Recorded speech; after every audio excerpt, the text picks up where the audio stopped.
Police Patil भरतीत एकीकडे पारदर्शकतेसाठी जिल्हाधिकाऱ्यांनी मोठ्या प्रमाणावर प्रयत्न केले असताना दुसरीकडे यासाठीचं काम दिलेल्या कंपनीने माजलगाव उपविभागात मोठा गोंधळ घालून ठेवलाय।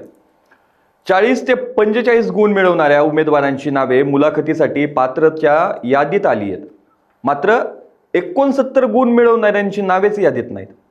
आता आज नव्यानं सुधारित यादी जाहीर केली जाणार आहे।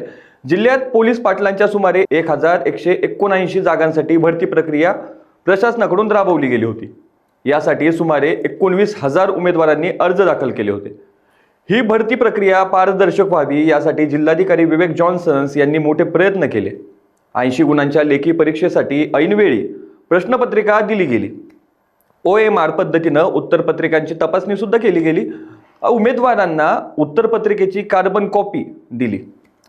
22 फेब्रुवारी रोजी यासाठी परीक्षा सुद्धा झाली। यानंतर प्रशासनाकडून उत्तर तालिकाही जाहीर केली गेली।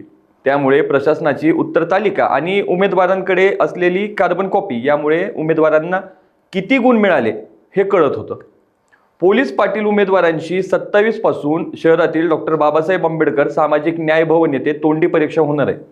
अधिक गुण मिळवलेल्या उमेदवारांनी उपविभागीय अधिकारी गौरव इंगोले यांना सह्यांचं निवेदन दिलं। एमटेक मल्टी सर्व्हिसेस कंपनीवर गुन्हा दाखल करावा अशी मागणी सुद्धा करण्यात आली।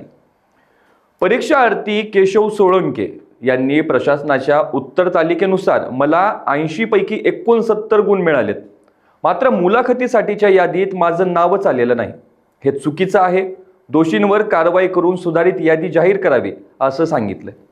तर माजलगावचे SDO गौरव इंगोले यांनी भरती पारदर्शकच होणार आहे, कोणावरही अन्याय होणार नाही। यादी पुन्हा सुधारित पद्धतीने जाहीर केली जाणार असून कंपनीची चूक असल्याने याबाबत वरिष्ठांना माहिती दिली आहे असं सांगितलंय। अशाच ताज्या अपडेटसाठी लोकाच्या टीव्हीला सबस्क्राईब करा आणि लाईक करायला विसरू नका।